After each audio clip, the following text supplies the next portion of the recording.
Bonjour à toutes et à tous, on est le 2 avril, j'espère que vous allez bien. Les premiers légumes de l'année 2022. Très content grâce à cette petite serre, 4 poteaux en bois et un peu de plastique malheureusement, pour avoir un peu de légumes. Donc vous voyez la taille, c'est plutôt satisfaisant comme dirait l'un de mes neveux. On va aller voir tout de suite, avant de parler des semis, on va aller voir la taille des salades qui sont restées dehors, enfin la taille de la dernière salade qui n'a jamais été mise en serre. Vous voyez, il y a quand même une sacrée différence. Donc elles ont été replantées à peu près en même temps. Et la serre a fait la différence bien évidemment. Donc la serre pour l'avocatier à la base. On a d'ailleurs une feuille qui commence un petit peu à devenir légèrement orangée. Donc là il est en train de s'acclimater, de s'habituer au soleil.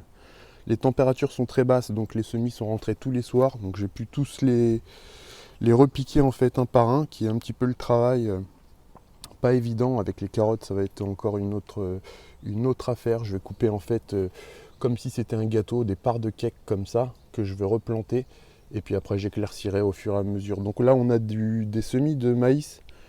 Donc cette année, je me suis dit que j'allais faire du maïs. Bon, quelques pieds, il y a 4 pieds de maïs, pas mal de tomates cœur de bœuf, les mêmes graines que chaque année que je récupère sur les pieds de tomates qu'on déguste.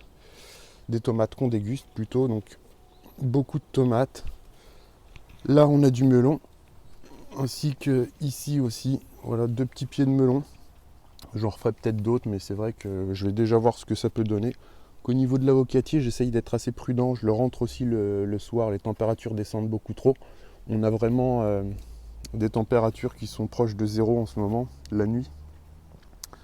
Donc je fais très attention. La couleur qui apparaît sur la feuille là, et qui se retrouve aussi sur les jeunes pousses, ça c'est parce qu'il se prend le soleil en fait quasiment direct. Vous voyez sur les nouvelles feuilles, il y a des petites taches, c'est à surveiller. Est-ce que c'est le froid? C'est probable.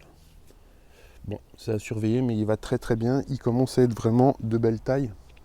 Donc c'est très satisfaisant. Là, on a les échalotes qui sont là depuis je sais pas combien de temps. Je devrais les planter avec les autres que j'ai repiquées en pleine terre. Elles étaient toutes là, rappelez-vous, les échalotes étaient de ce côté-là, donc je les ai repiquées, replantées ici. Et ici j'ai mis les pommes de terre en fait. Donc j'ai déjà planté les pommes de terre, pareil c'est un peu prématuré, c'est comme les carottes, j'ai fait ça un petit peu trop tôt. Mais bon, le sol chauffe bien, donc j'ai pas paillé cette année pour vraiment faire chauffer le sol. Les poireaux qui grandissent pas vraiment, parce qu'ils ont quand même passé l'hiver dehors.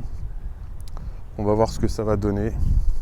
On a le noisetier que j'ai pu rempoter rapidement, parce que vous voyez c'est vraiment pas à niveau, mais je voulais pas avoir un pot qui pèse trop lourd, sachant que je vais devoir le déplacer pour le planter dans un futur jardin. Voilà, donc petit tour rapide pour vous tenir au courant quand même. Donc là il va y avoir, là je vais un petit peu amender avec de la tonte et tout, donc j'ai fait pas mal de compost. Petit tour du jardin en ce 2 avril avec le prunier qui est là, le mirabellier qui est vraiment magnifique, donc mirabellier sauvage, ça fait un petit peu un style de bonsaï. J'aime beaucoup cet arbre. Voilà, je vais vous dire à la semaine prochaine ou à la semaine d'après. Je vais essayer de faire une vidéo au moins toutes les 2 semaines pour vous tenir au courant, sachant qu'avec le temps, il y aura beaucoup certainement de choses à voir ensemble. Voilà, donc je vous dis portez-vous bien, à très bientôt. Allez, ciao!